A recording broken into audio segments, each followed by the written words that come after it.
ఏదో ఫోన్లేని కనిపిస్తే ఆ రూపం చూపించమంటావేమిటాయి? అది త్రేతాయుగం, ఇదేమో ద్వాపర యుగం, ఇది కూడా చివరికి వచ్చింది. ఇప్పుడు సాధ్యం కాదయ్యా, ఆ రూపం ధరించడం నాకు కూడా కష్టం, ఒకవేళ ధరిస్తే చూడడం నీకు కష్టం. ఎందుకు వచ్చింది అంటే వదలడు, అబ్బాయి తెక్కంటే తెక్కే. చివరికి తమ్ముడు ముద్దు ముచ్చట తీర్చడం కోసం ఆయన ఆ రూపం సగం చూపిస్తాడు. ఆ సగమే ఎలా ఉంటుంది అంటే హనుమంతుడి యొక్క ఒక తొడ గంధమాదన పర్వతం మొత్తం ఆక్రమించింది. అది హనుమంతుడి రూపం, ఒక్క తొడ. ఇక 2 తొడలు మొత్తం పిక్కలు కాళ్ళు వేళ్ళు అన్నీ చూపిస్తే భీముడు పడిపోవలసిందే. అయ్యి బాబా ఇంత రూపమా అన్నాడు. మరి అందుకే కదా చూడలేమని చెప్పాను, ఊరుకోరాదా ఎందుకు వచ్చింది? లేకపోతే నీకు మళ్ళీనే ఇలా ఉంటే దాటేస్తామా? అందుకే హనుమంతుడు సముద్రాన్ని దాటాడు అనుకోలేదు. నేను సాగర ఘోష రాశాను ఒప్పినప్పుడు, వార్తి పొడుగై సంద్రమ్ము దాటన్ అని రాశాను పద్యం నేను. కొండజనంగలేచి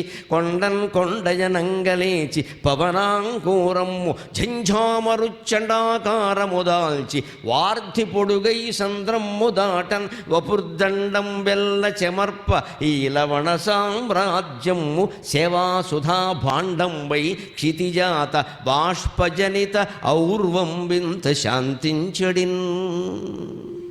హనుమంతుడు మహేంద్ర పర్వతం మీద లేచి నిలబడితే దూకడానికి ఎలా ఉందంటే కొండ మీద మరో కొండ నిలబడినట్టుగా ఉంటుంది.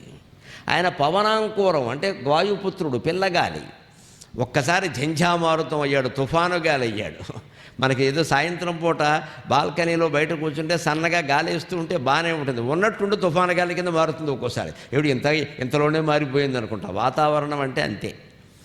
అలా పిల్లగాలి తుఫాను గాలి అయినట్టుగా పవనపుత్రుడు ఇంత ఉన్నవాడు అంత అయ్యాడు ఒక్కసారి. ఆయన వార్తి పొడుగై సంద్రమ్ము దాటన్ అన్నాను నేను కావాలని. అసలు ఆయన దూకలేదు, దాటలేదు.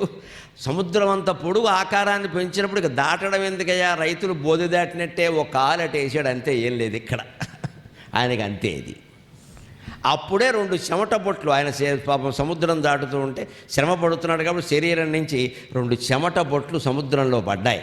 అప్పుడు సముద్రుడు అనుకున్నట్ట, రావణాసురుడు తీసుకెళ్ళిపోతుంటే సీతాదేవి ఏడ్చింది, ఆవిడ కన్నీళ్లు నాలో పడ్డాయి. అప్పటి నుంచి ఆ కన్నీళ్ళకి సమాధానం చెప్పేవాడు ఎవడన్నా ఉంటే బాగుండు అనుకున్నా. ఈనాళ్ళకి హనుమంతుడి యొక్క చెమట బొట్లు నాలో పడ్డాయి, ఇవాళ నా జీవితం పవిత్రమైంది అనుకున్నట్ట సముద్రుడు కూడా.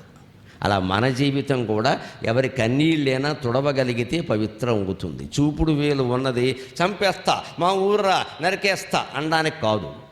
నీకేమొచ్చింది, నీ దుఃఖం నేను పోగొడతా అని కుడి చేతి చూపుడు వేళ్లతో ఎదుటి వాళ్ళ కన్నీళ్లు తుడవగలగాలి. అందుకు భగవంతుడు ఈ వేలు ఇచ్చాడు మనకి, బెదిరించడానికి కాదు ఎదుటివాడిని. వాడు ఆస్తి పోయి ఏడుస్తున్నాడు, భర్త పోయి బాధపడుతున్నారు, భార్య పోయి ఇబ్బందుల్లో ఉన్నారు, పిల్లలకి ఏదో జరిగింది ఇబ్బంది పడుతున్నారు, వాళ్ళని ఓదార్చాలి మనం వెళ్ళి. అందుకు ఈ భగవంతుడు ఏడుస్తుంటే వద్దమ్మా మేము ఉన్నాం కదా, అన్నదమ్ములు లాంటి వాళ్ళం, మేము చూసుకుంటాం అని చెప్పాలి.